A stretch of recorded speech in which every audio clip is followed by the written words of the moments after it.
So yun guys, testingin nga pala natin ang ating GoPro dito sa part na to. Ayan. At titingnan din natin ng pagkakamount kung ito ba talaga ang kalsada. Kasi bago kabitin ng mount ito, chin-mount natin, Telesin version 2. Check na natin guys. Try ko rin mag-upload ng review para sa Telesin mount natin version 2 na napakagandang gamitin. Yung pagkakabit sa kanya talagang solid.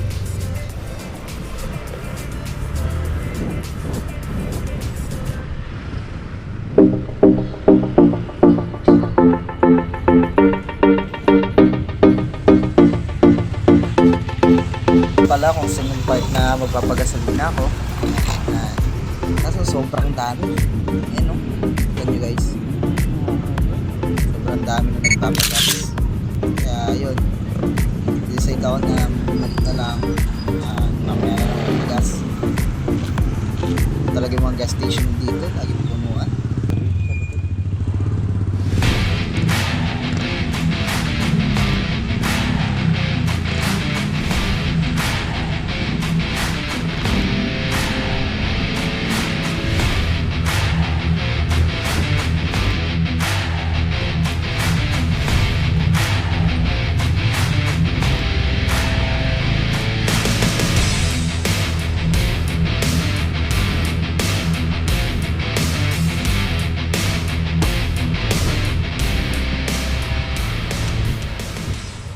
Pala yung palengke ng Triumph.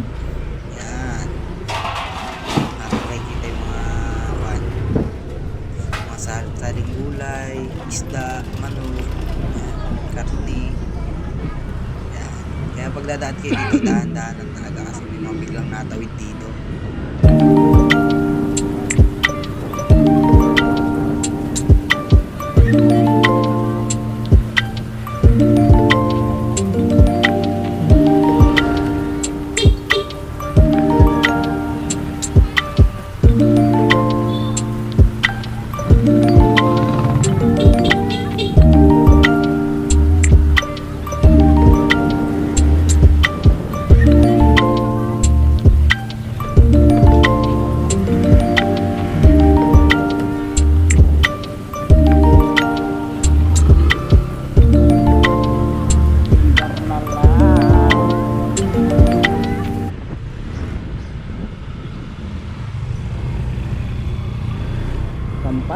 Sampa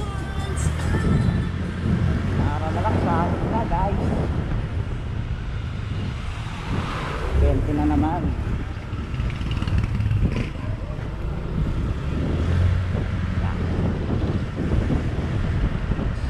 It's Monday.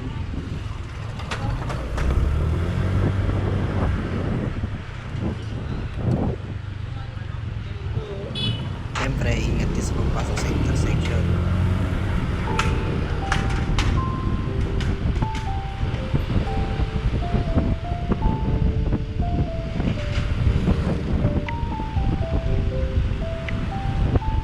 Maga pa lang pero ang dami na sasakyan dito sa ganun talaga. Kailangan mo lumaban. Sa bawat laban, pwede nyo nalaban ka ng patas.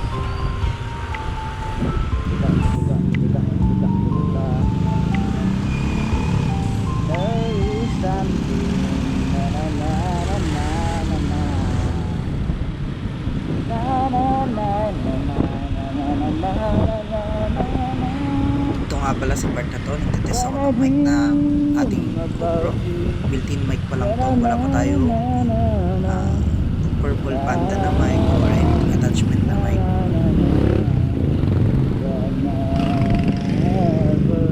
Maganda kasi magpagas sa Petron, kaya lagi ako doon nagpapagas sa Petron kaysa naman sa other brands. Yun, hindi mga trusted, baka madumi ang kanilang gas na sa ating fuel filter. So still recording pa rin ang ating GoPro. Oh, zap, pati zap. Dito nga pala kung saan 70% na lang yung GoPro.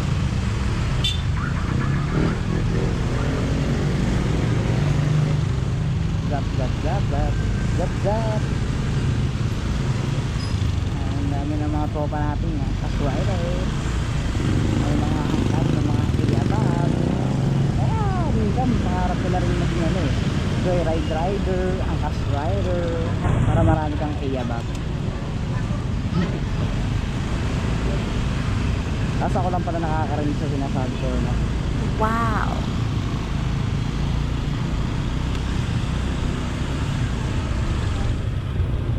So yan, medyo matagal pa ang ating biyahe, guys.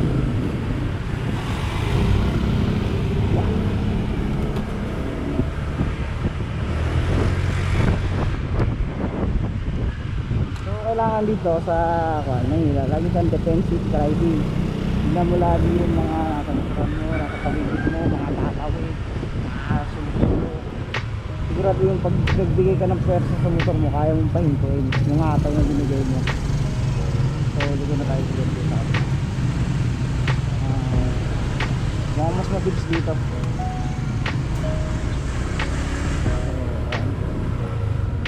Tawid tayo dito, tawid. Kakaibang ano, ruta, dimension. So yun guys, bali ang naging review natin dito is kung paano ang pagkakamount na Telesim V2, kung paano ang point of view niya. Yan, nakikita nyo, nakita nyo pa sa mga nauna pang video kung gaano kaganda ang Telesim version 2. Mas nakaangat na kasi siya kaysa sa version 1. Hindi na natin kailangan ng J-hook kasi may built-in hook na siya para sa GoPro. Yeah, so yun lang guys, salamat.